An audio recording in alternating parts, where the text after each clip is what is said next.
Sumatera Utara, selamat sore pemirsa. Sumatera Utara hari ini kembali hadir menjumpai Anda. Edisi Selasa 4 Juli 2023. Kali ini bersama saya Ahmad Rafi. Dan saya Audranda Rolinka. Sejumlah informasi menarik telah disiapkan oleh tim redaksi kami. Berikut berita selengkapnya.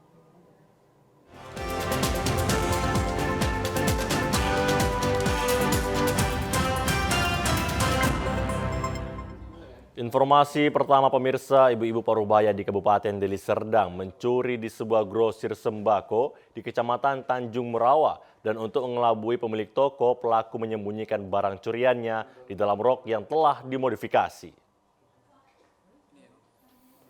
Video aksi ibu-ibu parubaya mencuri di toko sembako ini tengah viral di media sosial.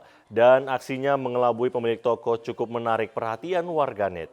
Pelaku menyembunyikan barang curiannya di dalam rok yang dikenakannya lalu kabur. Saat pelaku kabur, pemilik toko tidak merasa curiga dan tidak mengetahui ada bungkusan belanjaan yang telah dicurinya. Kejadian ini telah terjadi pada tanggal 1 Juli 2023 kemarin. Dan pelaku datang ke sebuah toko yang berada di Gang Rasmi, Desa Bangunsari, Kecamatan Tanjung Merawa, Kabupaten Deli Serdang. Modus pelaku adalah untuk berbelanja berbagai macam jenis kebutuhan untuk dijual kembali, seperti rokok, mie instan, minyak goreng, dan lain sebagainya. Pada saat berada di toko, terlihat ibu parubaya ini aktif dan membuat pemilik toko disibukkan dengan berbagai macam permintaan barang yang akan dibelinya. Di saat pemilik toko lengah, satu kantongan plastik berisikan rokok langsung dimasukkannya ke dalam rok. Pemilik toko Lampira Sitorus mengatakan, sebelum ia memasukkan ke dalam roknya, pelaku sempat mengganti plastik dari toko dengan plastik berwarna hitam. Lalu ibu parubaya ini permisi pergi dengan alasan ada barang yang ketinggalan dan berjanji akan kembali. Namun setelah ditunggu beberapa jam, pelaku tidak kembali lagi. Dan pemilik toko baru tersadar ada bungkusan berisi rokok yang telah dibawa kabur pelaku. Dikuatkan dengan melihat rekaman CCTV. Isinya dikeluarin. Nah, jadi seakan-akan nanti semua rokok dan pesanan dia itu digabungkan dalam satu karton. Nah, ternyata salah kalau misalnya menurut kita begitu. Nah, rokok-rokok itu udah disatukannya. Nah, dia pergi keluar ambil ke jok motor dia itu plastik warna hitam. Nah, di situ dimasukkannya lah ke dalam roknya. Beraksi dia secara cepat. Mungkin dia udah biasa sih. Dia bisa karena biasa mungkin. Jenis yang memang diambil dia dibawa dia itu jenisnya itu memang rokok semua. Modusnya itu membeli, belanja. Tapi sama sekali nggak ada melakukan transaksi serah terima duit, tidak ada. Dan barangnya memang karena memang dia nggak ada serah duit dan kita nggak ada kasih barang. Tapi dalam CCTV kita itu lengkap bahwasannya dia ada bawa barang kita. Atas kejadian tersebut, pemilik toko mengalami kerugian sebesar lebih kurang Rp1.500.000. Namun pemilik toko enggan membuat laporan ke pihak kepolisian karena kerugiannya tidak memenuhi pasal yang sudah ditetapkan. Pemilik toko hanya bisa berdoa kejadian pencurian seperti ini tidak terjadi lagi di tokonya dan toko-toko lainnya. Video viral terkait imam sholat seorang wanita dan makmum laki-laki yang tersebar di media sosial membuat sejumlah kalangan menjadi resah. Pemilik sekaligus salah satu pemeran dalam video viral tersebut memohon maaf dan akan melaporkan pemenggal video ke polisi. Pasca viralnya video salah satu pesantren yang mengajarkan aliran sesat di Desa Hinai Kiri, Kecamatan Secanggang, Kabupaten Langkat, Majelis Ulama Indonesia, Kabupaten Langkat dan kepolisian langsung bergerak cepat dan memanggil pihak pesantren atau sejumlah pihak yang ikut berperan dalam video tersebut. Majelis Ulama Indonesia Kabupaten Langkat melaksanakan pertemuan di kantor MUI Kabupaten Langkat, Jalan Diponegoro, Kelurahan Kuala Bingai, Kecamatan Setabat. Kepada MUI dan sejumlah ulama yang hadir serta kepolisian, Sunaryo atau yang dikenal dengan Mas Karyo yang merupakan pemilik padepokan Sendang Sejagat yang membuat video tersebut meminta maaf atas viralnya video tersebut karena konten yang viral hanya untuk mengedukasi masyarakat. Namun sayangnya penyebar video tersebut tidak menyertakan link asli dari video yang mereka buat sehingga terkesan video tersebut merupakan ajaran sesat. Menurut Sunaryo atau Mas Karyo, konten yang mereka buat hanyalah cerita film pendek untuk mengedukasi masyarakat bahwasannya sholat yang dilakukan seperti di video tidak dibenarkan dalam Islam. Ia juga meminta maaf kepada umat muslim karena video yang mereka buat dan Mas Karyo menjelaskan bahwa nama pesantren Al-Kafiyah tersebut adalah fiktif dan hanya nama pesantren dalam adegan tersebut saja. Pihak Padepokan Sendang Sejagat juga berencana akan melaporkan pemilik akun yang memenggal video mereka sehingga membuat heboh semua pihak. Tanggapi memang sangat disayangkan mereka-mereka yang memotongi video dan memviralkannya hingga diberi kata-kata yang negatif. Itu yang sangat saya sayangkan. Caption ya, dia memotongi video yang asli. Nah, sementara video yang asli itu tidak disertakan linknya, itu yang saya sangat kecewa. Tapi pada dasarnya ya saya memang mengakui juga bahwasanya apa yang kita buat itu sebenarnya sudah sangat menyinggung tentang agama. Nah, jadi kita di sini juga meminta maaf kepada semuanya karena yang ditampilkan itu adalah sinetron berseri. Untuk apa? Untuk edukasi dan pembelajaran. Harapannya karena saya membuat itu sebagai contoh agar masyarakat jangan mudah terpengaruh dan jangan mudah terprovokasi atas apa yang sudah ditonton, apalagi potongan-potongan yang ditimbulkan negatif nanti akhirnya jadi negatif pula. Intinya apa yang kami tampilkan itu untuk edukasi dan pembelajaran, kita jangan mudah percaya dengan apapun itu ya. Sementara itu pemirsa, sebuah video viral memperlihatkan aksi seorang pemuda mencuri ban mobil milik seorang warga di Kota Medan.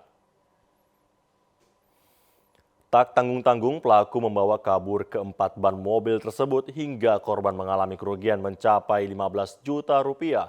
Dalam rekaman video CCTV rumah milik Sukiman Saragi di Jalan Marelan Raya, lingkungan 8 Kelurahan Tanah 600, Kecamatan Medan Marelan, terlihat seorang pria mencuri ban mobil milik warga yang terparkir di pinggir jalan. Pelaku tak hanya mencuri satu ban, namun mencuri keempat ban mobil milik korban yang bernomor polisi BK1960ADC tersebut.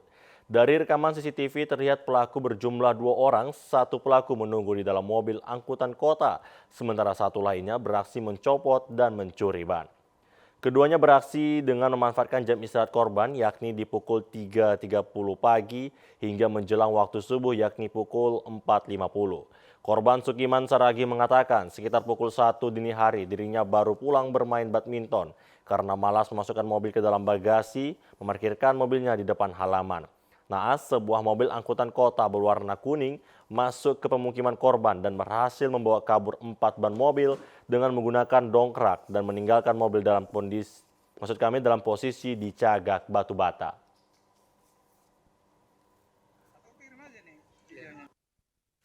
Jumat itu malam Sabtu, aku kan pulang malam habis badminton, kira jam 1 gitulah.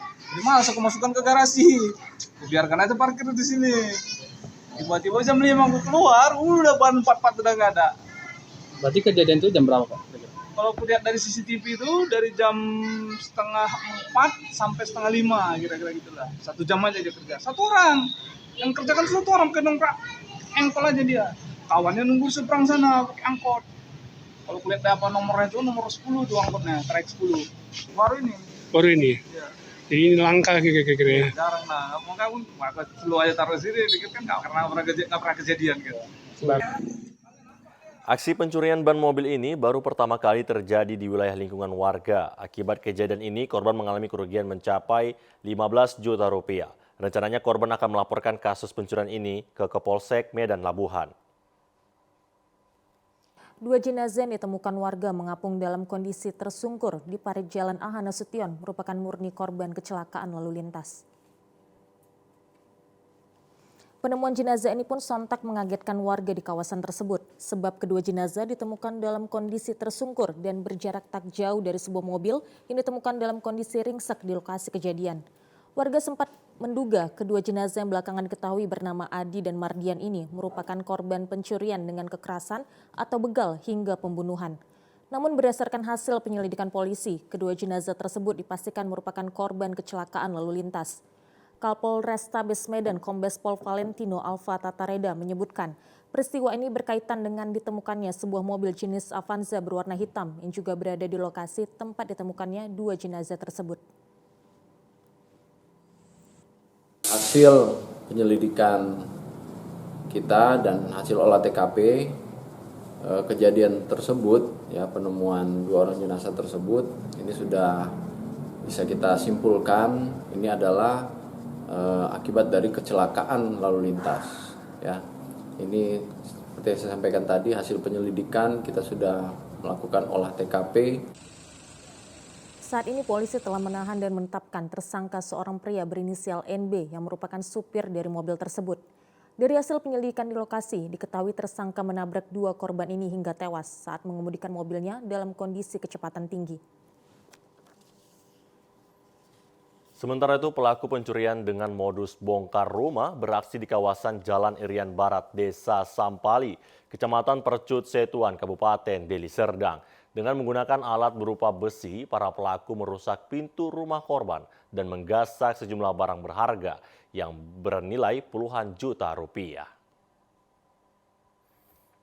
Dengan rekaman CCTV ini terlihat pelaku yang diduga lebih dari 2 orang dan 2 diantaranya terlihat berboncengan dengan sepeda motor mendatangi sebuah kedai yang tengah tutup di kawasan Jalan Irian Barat, Desa Sampali, Kecamatan Percut Setuan, Kabupaten Deli Serdang, Sumatera Utara. Dengan cara merusak gembok pintu, pelaku yang bertugas sebagai eksekutor dengan leluasa beraksi karena kedai dalam kondisi kosong yang tengah ditinggal oleh pemiliknya liburan. Sedangkan seorang pelaku yang bertugas mengawasi situasi terlihat panik dan menutupi plat nomor polisi kendaraan yang mereka gunakan saat sadar adanya CCTV di lokasi. Dari dalam kedai tersebut diketahui pelaku berhasil menggasak uang berjumlah 6 juta rupiah yang ditinggal korban di laci etalase rokok, 2 kalung emas, 2 unit laptop, dan sejumlah barang berharga lain yang total kerugiannya mencapai puluhan juta rupiah. Kejadian tersebut pertama kali diketahui oleh tetangga korban yang curiga saat melihat kondisi pintu kedainya tidak terkunci pada pagi keesokan harinya. Itu tahu sekitar jam 7:30 dikabari sama tetangga, istri dari Pak Kadus ini. Baik, dia memberitahu ada kemalingan rumah abang katanya. Itu 2 gembok udah dirusak, udah dijebol. Saya pun kaget. Kemudiannya itu ada sekitar uang 6 jutaan, 2 gembok kalung leontin, 2 unit laptop, barang dagangan seperti beberapa jenis rokok. Korban menyebut aksi pencurian dengan modus bongkar rumah seperti ini baru kali ini terjadi di kawasan tersebut. Korban pun telah melaporkan peristiwa ini ke Kepolisian Polsek Percut Setuan dan berharap para pelaku dapat segera ditangkap agar tak terjadi aksi serupa di lokasi lain. Pemirsa, kami akan segera kembali dengan sejumlah informasi lainnya. Tetaplah bersama kami di Sumatera Utara hari ini.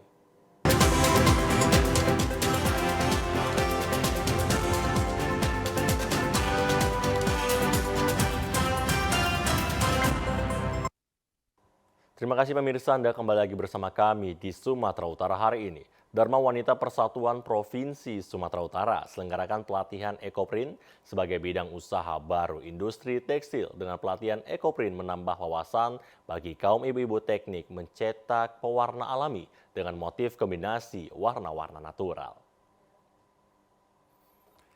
Pelatihan dilaksanakan di Aula Dharma Wanita Persatuan Provinsi Sumatera Utara, Jalan Cik Ditiro, Medan pagi tadi. Diikuti para pengurus DWP Provinsi, para ketua DWP instansi pusat vertikal, para pengurus DWP Kabupaten Kota se-Sumatera Utara melalui Zoom. Ketua DWP Provinsi Sumatera Utara, Dian Arif Trinugroho menyampaikan, dibukanya pelatihan Ekoprint ini sebagai upaya untuk menambah wawasan keilmuan bagi kaum ibu-ibu dan dapat lebih mengasah keterampilan dan kreativitas di bidang fashion, serta menciptakan peluang usaha secara mandiri. Selain itu, harapannya ilmu yang didapat bisa dikembangkan lebih luas di lingkungan masyarakat sekitar.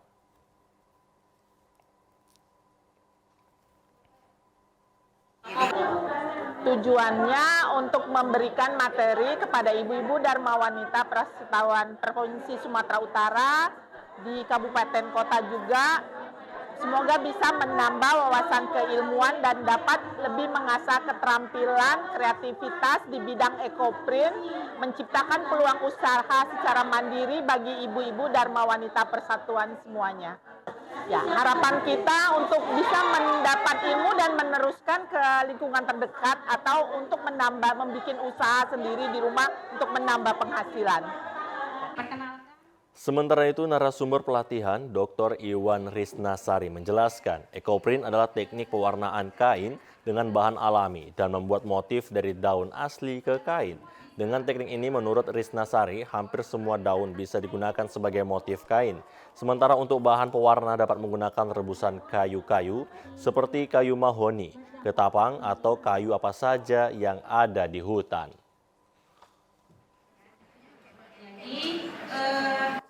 Kalau batik cap berarti kan dicap. Nah, kalau ini motifnya itu langsung dari daun asli. Jadi nanti bentuk daun itu dan warna itu yang lengket di kain. Dan dia bisa di kulit dan di kain. Ya, bisa di kulit domba, kulit sapi, kemudian kertas. Sebenarnya tidak susah, Pak, karena peralatannya sederhana. Yang penting ada kukusan atau dandang sama kompor. Kemudian bahannya juga mudah didapat ya, seperti cuka makan, soda kue, soda abu, itu banyak tersedia di toko. Kemudian kain dan sebagainya.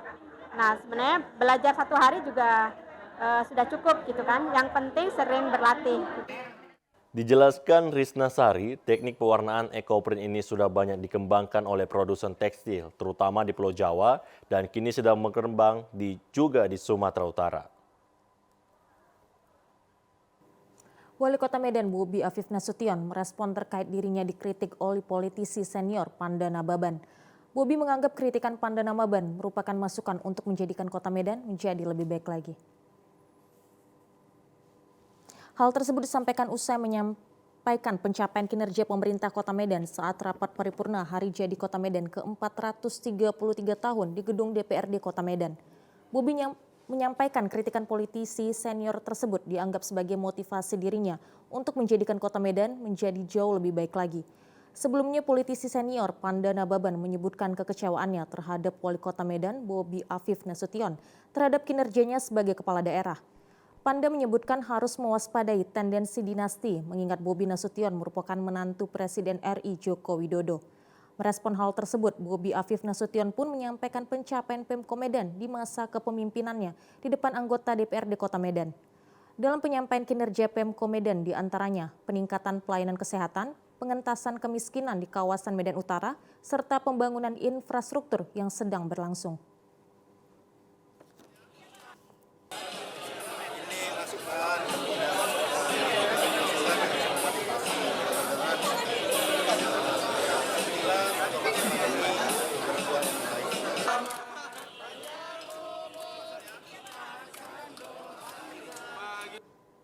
Pemirsa, dalam rangka HUT Kota Medan yang ke-433, pemerintah Kota bersama DPRD Medan menggelar rapat paripurna.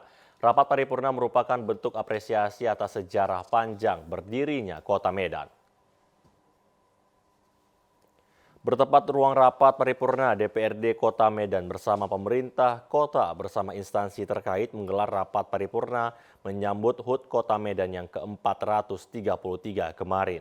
Rapat tersebut dihadiri Wali Kota Medan Bobi Afif Nasution dan Wakil Wali Kota Medan Aulia Rahman, serta beberapa unsur Forkopimda Kota Medan seperti Konjen India, Singapura, dan Jerman. Juga mantan Wali Kota Medan Abdillah dan Akhyar Nasution. Dalam sambutannya, Ketua DPRD Medan Hashim mengatakan pihaknya berkomitmen meningkatkan pengawasan terhadap pelayanan publik, serta memberikan contoh kepemimpinan yang baik dan memanfaatkan digital dalam pelayanan di Pemko Medan. Sementara itu, Wali Kota Medan Bobi Afif Nasution mengatakan rapat paripurna ini menjadi puncak apresiasi atas sejarah panjang berdirinya Kota Medan yang dilaksanakan setiap tanggal 1 Juli merupakan Hari Jadi Kota Medan. Bobi juga meminta pihak kepolisian khususnya Polrestabes Medan dan Polres Belawan untuk menindak tegas para pelaku kriminal seperti geng motor begal, pelaku pencurian serta meminimalisir aksi tawuran.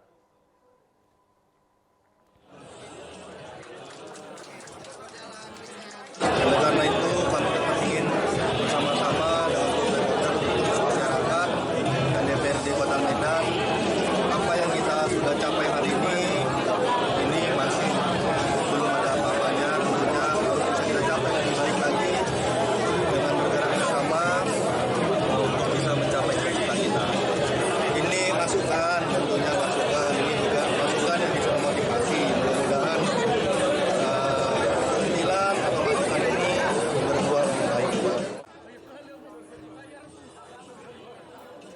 upaya pelestarian seni budaya dan meningkatkan potensi yang dimiliki masing-masing daerah, dilaksanakan Pekan Raya Sumatera Utara di Kota Medan hingga tanggal 17 Juli 2023 mendatang. Berbagai potensi daerah Sumatera Utara dipamerkan di PRSU Kota Medan selama sebulan yang diharapkan mampu dilirik para investor dalam pengembangan pembangunan di skala bidang termasuk seni budaya. Salah satunya pagelaran seni budaya di Panggung Budaya PRSU kemarin malam yang menampilkan beragam atraksi penampilan potensi yang dimiliki Kabupaten Nias Barat. Sebagai upaya pelestarian kebudayaan dan kearifan lokal, pagelaran sebagai sarana edukasi bagi generasi milenial memperkenalkan identitas karakter khas daerah Kabupaten Nias Barat. Pagelaran seni dan budaya dilakukan memberikan ruang impuls untuk mendorong peningkatan kunjungan wisatawan baik lokal, Nusantara maupun mancanegara yang diharapkan mampu mensejahterakan masyarakat dengan pembangunan di segala bidang.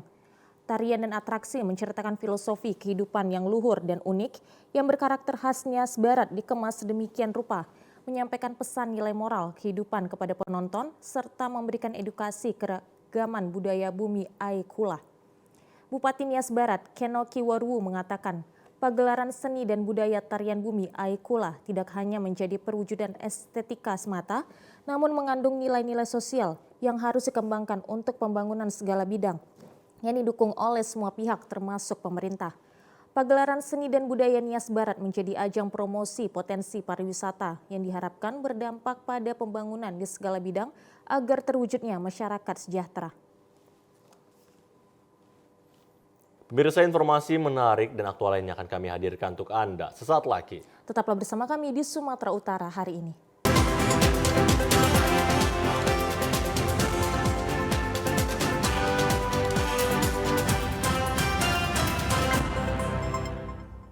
Terima kasih masih bersama kami di Sumatera Utara hari ini. Pemirsa, guna melihat secara langsung wilayah teritorial dan Rem 023 bersama jajarannya dengan mengendarai kendaraan sepeda motor roda 2 melakukan touring dan kunjungan kerja di Tapanuli Utara.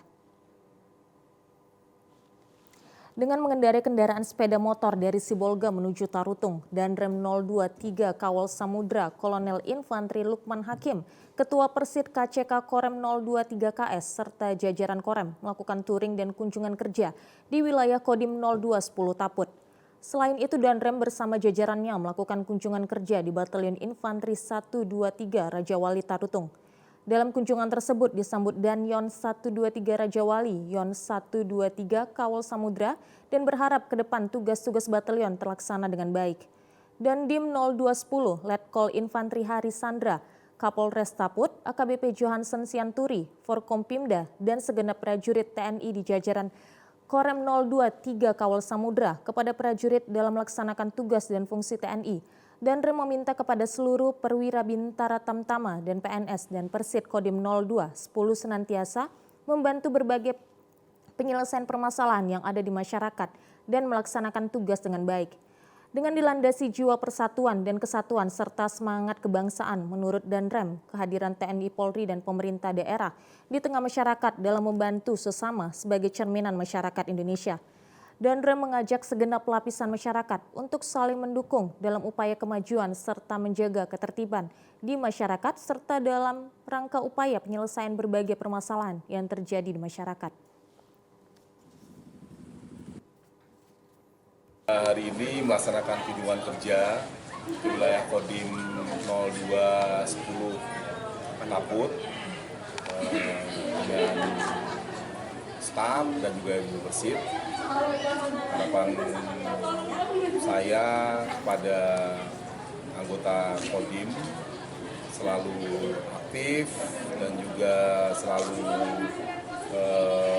berkreasi, berinovasi untuk mengetahui permasalahan yang ada di masyarakat, kemudian membantu memberikan solusi untuk menyelesaikan permasalahan tersebut. Dilandasi dengan jiwa persatuan dan kesatuan serta semangat kebangsaan, kehadiran TNI Polri dan pemerintah daerah di tengah masyarakat dalam membantu sesama merupakan sebagai cerminan masyarakat Indonesia. Dengan mengendarai kendaraan sepeda motor dari Sibolga menuju Tarutung dan Rem 023 Kawal Samudra, Kolonel Infantri Lukman Hakim, Ketua Persid KCK Korem 023 KS, serta jajaran Korem melakukan touring dan kunjungan kerja di wilayah Kodim 0210 Taput. Mengawali kunjungan kerja dan rem dan mengikuti sertakan jajaran Korem 023 KS dan Kodim 0210 Taput. Kegiatan bakti sosial dihadiri oleh warga, kepala desa, serta Forkopimcam. Bakti sosial pada kunjungan kerja ini sebagai bentuk kepedulian TNI dalam hal Korem 02, maksud kami dalam hal ini Korem 023 Kawal Samudra kepada masyarakat. Selain untuk meninjau wilayah teritorial di kawasan Kodim 0210 Taput secara langsung, dalam rangkaian touring dan kunjungan kerja dan rem di Taput pagi tadi, diawali dengan bakti sosial dengan warga sipil Desa Adian Koting, Kabupaten Taput bersama Forkopimcam, Kepala Desa, dan warga Adian Koting. Selain itu, melalui sinergi Babinsa dan Babin Kaptipmas dan Rem mengajak segenap lapisan masyarakat Desa Adian Koting untuk saling mendukung dalam upaya kemajuan di masyarakat dan saling bertukar informasi untuk penanganan permasalahan yang terjadi di masyarakat. Diduga akibat remblong, satu unit truk pengangkut batu koral mengalami kecelakaan dengan truk pengangkut batu bata. Akibatnya oli truk mengalami kebocoran dan mengalir ke badan jalan. Truk pengangkut batu koral mengalami kecelakaan lalu lintas dengan truk pengangkut batu bata di flyover Amplas pada Senin siang. Akibat peristiwa tersebut, oli dan solar yang berasal dari truk tersebut berserakan di badan jalan. Kemacetan parah tak terhindarkan lantaran oli dan solar yang tumpah membuat pengendara yang melintas berhati-hati lantaran jalan yang licin. Beruntung petugas TNI Polri yang saat itu sedang melintas membantu proses evakuasi truk tersebut. Petugas juga membantu membersihkan sisa-sisa oli dan solar yang tumpah dengan menutupinya dengan pasir dan tanah. Kernet truk, Juanda mengatakan truk yang ditumpanginya tiba-tiba ditabrak dari belakang sehingga membuat sopirnya terjepit di bagian kaki dan harus dilarikan ke rumah sakit terdekat akibat luka yang dialami. Si macet kami berhenti, depan kami ada motor juga, cuman awal baru di atas bak. Tiba-tiba bukan dari belakang ditabrak motor ini. Kali separuh kan, kali separuh, nabrak motor ini, nabrak motor tiang. Ini nabrak apa nggak tahu Pak, aku posisi di belakang. Cuma katanya ada yang bilang nabrak tiang listrik juga, ada yang nabrak motor juga. Sementara itu, petugas unit perlindungan perempuan dan anak Satreskrim Polrestabes Medan telah memeriksa sejumlah saksi dan melakukan penyelidikan lebih lanjut terkait dugaan terjadinya penganiayaan dan perundungan yang mengakibatkan seorang anak tewas di kota Medan. Suasana duka tampak menyelimuti rumah B di kawasan Jalan Brigjen Katamso, Kota Medan, yang merupakan seorang anak yang diduga telah menjadi korban penganiayaan dan perundungan yang dilakukan oleh sejumlah teman di lingkungan rumahnya hingga tewas. Korban dinyatakan tewas setelah dirawat di Rumah Sakit Umum Pirngadis, Medan secara intensif. Menurut penuturan orang tua korban, sebelum dilarikan ke rumah sakit, korban sempat mengeluh sakit di beberapa bagian tubuh hingga mengalami kesulitan bernapas. Sebelumnya disebut korban juga mengadu kepada orang tuanya telah dianiaya dengan beberapa temannya. Kapolrestabes Medan Kombes Pol Valentino Alfa Tatareda mengatakan hingga kini penyidik unit PPA Satuan Reserse Kriminal Polrestabes Medan telah memeriksa sebanyak 12 saksi untuk dimintai keterangan. Dalaman ya, karena ini memang diduga pelakunya juga masih kita sesuaikan dengan aturan-aturan yang ada, bahwa memang apakah pelaku ini bisa bertanggung jawab ya sesuai dengan usia mereka terhadap perbuatan yang dilakukan ya. Kini pihaknya belum menetapkan tersangka terkait kasus ini. Polisi juga bekerjasama dengan Dinas Pemberdayaan Perempuan dan Anak Pemprov Su untuk melakukan pendampingan psikologis bagi keluarga korban hingga saksi yang masih berusia di bawah umur. Babak kualifikasi Pekan Olahraga Nasional PON ke-21 cabang olahraga Sky Air yang akan digelar di area venue Kabupaten Toba pada 27 Juni sampai 4 Juli mendatang di venue Bontean, Balige. Dari pantauan tim TVRI di lapangan, para atlet, tim ofisial dan panitia pelaksana cabang olahraga Sky Air untuk kualifikasi para PON tengah melakukan berbagai persiapan, antara lain melakukan uji coba area pertandingan di kawasan Danau Toba, Balige.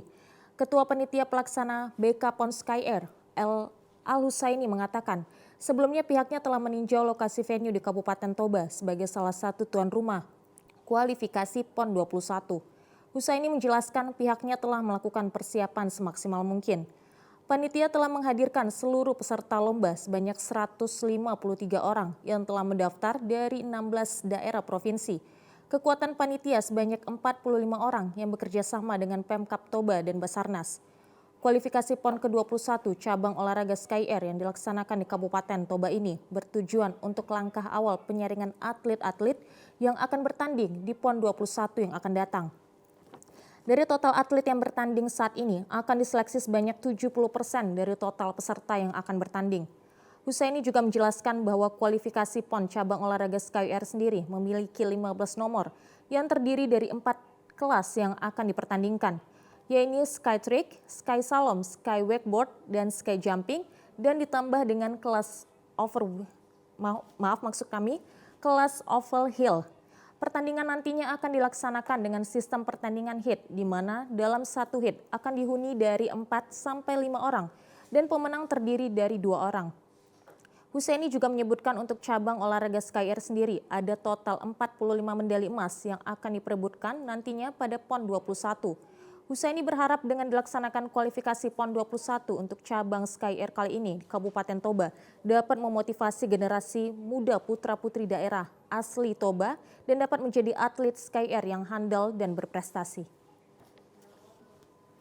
Persiapan pertandingan sendiri kita selaku panitia pelaksana sudah berupaya semaksimal mungkin. Dari sisi peserta itu sudah ada 16 provinsi yang hadir, sekitar 153 orang yang sudah mendaftar. Itu sekitar 70% dari 150 tadi. Ya, nanti akan disaring, berarti nanti ketika PON itu tidak kurang lebih sekitar 100-an, 110, 100 begitu target. Sini ada 15 nomor pertandingan, yang mana dari 15 nomor pertandingan itu dari prinsipnya itu ada 3, yaitu wakeboard, ski air, dan juga wake surf. Yang mana dari nomor wake surf saja di situ akan memperebutkan 3 medali, dari wake surf putra, putri, dan beregu. Kemudian dari nomor wakeboard juga putra, putri, beregu. Kemudian dari ski ada ski jumping, ada slalom, ada trik, yang masing-masing juga memperebutkan 3 nomor.